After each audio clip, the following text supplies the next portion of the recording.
રાધનપુરમાં ચૌધરી સમાજનું શક્તિ પ્રદર્શન યોજાયું। વઢિયાર અને જતોડા પરગણાની સામાજિક સભા યોજાઈ। અજમલભાઈ ચૌધરી પર થયેલ હુમલા મામલે શંકર ચૌધરીની પ્રતિક્રિયા। સરકાર અને પોલીસની કડક કાર્યવાહી। તમામ ગુનેગારો સામે એફઆઈઆર દાખલ। પોલીસે આરોપીઓને જેલ હવાલે કર્યા।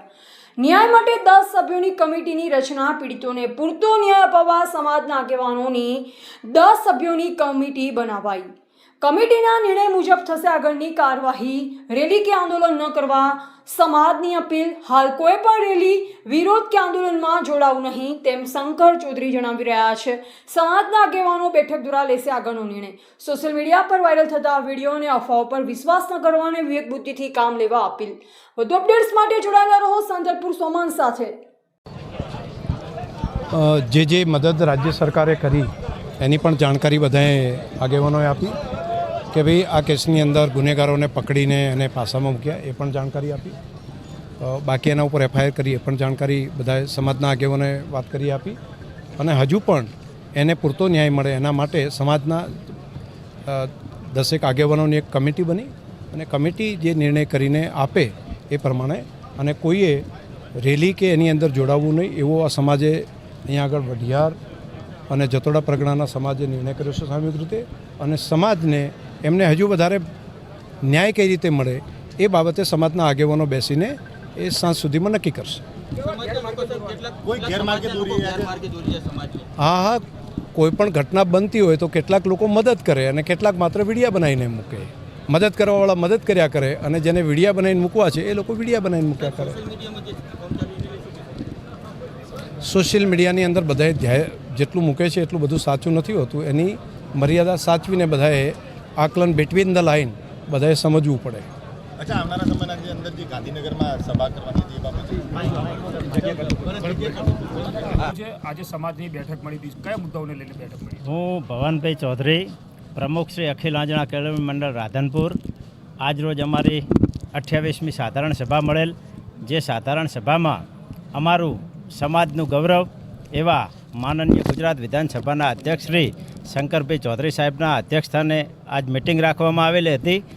આ મિટિંગનો એજન્ડા માત્ર સાધારણ સભાનો જ હતો, પરંતુ હું એવું કહેવા માગું છું કે અમારો આજની મિટિંગમાં વઢિયાર જતોડા પરગણાના સમગ્ર ચૌધરી સમાજ, યુવાનો, વડીલો, આગેવાનો તમામના અધ્યક્ષસ્થાને તેમજ બધાની સાથે યોજવામાં આવેલ, પરંતુ જે આ શિનાળ મઠ ખાતેથી જે રેલી કાઢવાનું આયોજન કરવામાં આવેલ છે, આ રેલીનો સમગ્ર ચૌધરી સમાજે, વઢિયાર જતોડાના ચૌધરી સમાજના તમામ વડીલો, યુવાનોએ એની અંદર બહિષ્કાર કરેલ છે। રેલીની અંદર કોઈ જોડાતું નથી। આ રેલી કરવાથી કદાચ કોઈ ચૌધરી સમાજના યુવાન કે વડીલ મિત્રને કોઈ પણ તકલીફ થાય, કાંકરી ચાળો થાય તો આ સમાજ એમાં કોઈ જોડાતો નથી। સમાજની કોઈ જવાબદારી રહેતી નથી। કેમ બહિષ્કાર કરવામાં આવ્યો છે રેલીનો? એ મારો વિષય નથી। બહિષ્કાર અમે કર્યો છે એનું કારણ છે કે આ કારણથી કે ભાઈ કદાચ કોઈને કંઈ થાય, અથડામણ થાય, કોઈ સમાજ સાથે ઘર્ષણ થાય એના માટે, બીજું કોઈ કારણ ના, એવું કોઈ નહીં, ભાગલા નથી। સમગ્ર સમાજ એ અજમલભાઈને ન્યાય મળેલો જ છે અને મળી જ જશે। ના, એ અમારો વિષય નથી। અમારો વઢિયાર જતોડા ચૌધરી સમાજ કોઈ જોડાવા માગતો નથી, અન્ય સમાજ જોડાય અમારો વિષય નથી। એ અમારો કોઈ જ વિષય નથી। ના, એ કોઈ વિષય નથી। અમે કોઈ રેલીમાં જોડાવાના નથી। ના, એમાં અમે રેલીને કોઈ સમર્થન જ નથી કરતો, એટલે વિષય જ પૂરો થઈ ગયો ને। મારું નામ ગણેશભાઈ વાલાભાઈ ચૌધરી છે।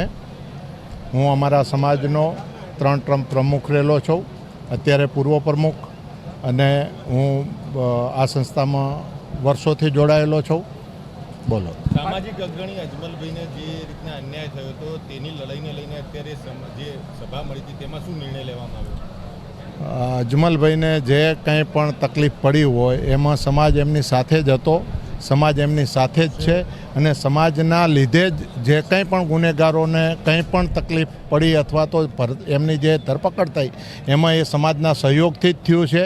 પણ જે થોડા ઘણા તત્વો જે એવા છે કે જેમને લીધે આ ગુમરાહ કરી આખા સમાજને અને રેલી કાઢવાનું આયોજન કરેલું, જેનો અમે આખા સમાજે આજે સખત શબ્દોમાં વખોડી કાઢી છે અને એ રેલીમાં અમારા વઢિયાર જતોડા પરગણાનો કોઈ પણ માણસ જોડાવાનો નથી એવા અમે બધા સંકલ્પબદ્ધ બન્યા છીએ. એવા કયા સમાજના લોકો છે કે જે ભાગલા પાડી રહ્યા છે? સમાજ અમારા સમાજના જ ચૌધરી જ છે, પણ અમારા ગોળના નથી.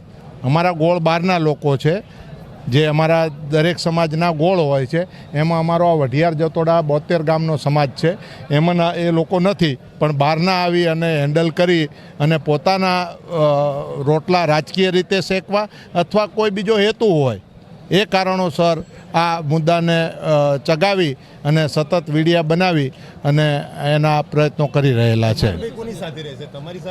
અજમલભાઈ સમાજ ભેગા જ હોય ને, સમાજ સાથે છે, સમાજ ભેગા હતા અને સમાજ સાથે રહેવાના છે. રેલી નહીં નીકળે, નહીં નીકળે. સમાજને અમારો સમાજ એકદમ હંમેશા એક રહે, નેક રહે, બધા સાથે મળી અને અમે પ્રગતિ કરીએ. કોઈ આવા ખોટા સંઘર્ષોમાં આવીએ નહીં. અમારા યુવાનો ક્યારે ગેરમાર્ગે દોરાય નહીં, એના માટેનું જ આજે અમારું આ ચિંતન અને મંથન હતું અને એમાં દરેક જણ સંમત છે. તમે આપે જી ના. અર્બુદા સેના એક ચૌધરી સમાજનું યુવા સંગઠન માટેની કોઈ સંસ્થા છે એવું સાંભળ્યું છે.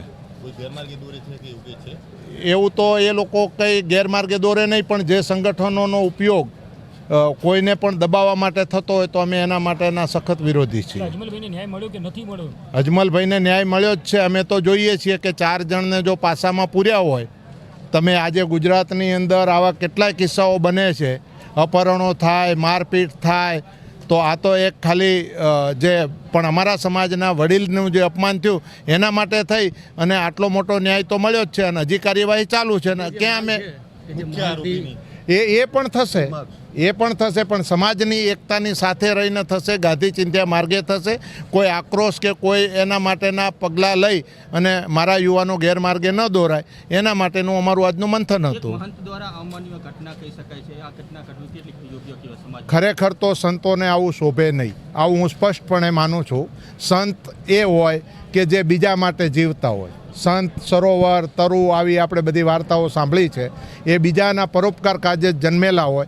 એમને આવો દ્વેષ, રાગ કંઈ હોય નહીં. જેમણે પોતાનો પરિવાર છોડ્યો, નાથ સંપ્રદાયના પોતે સંત થઈ ગયા હો, જેમને કોઈ નજીક કે કોઈ આઘું કે કંઈ પાછું, જેણે સંસાર છોડી દીધો હોય, એમને આવા દ્વેષભાવ રાખવા એ હું મારા પર્સનલ રીતે માનું છું કે આ બિલકુલ એકદમ ગેરવ્યાજબી વાત છે. કાર્યવાહી થવી જોઈએ.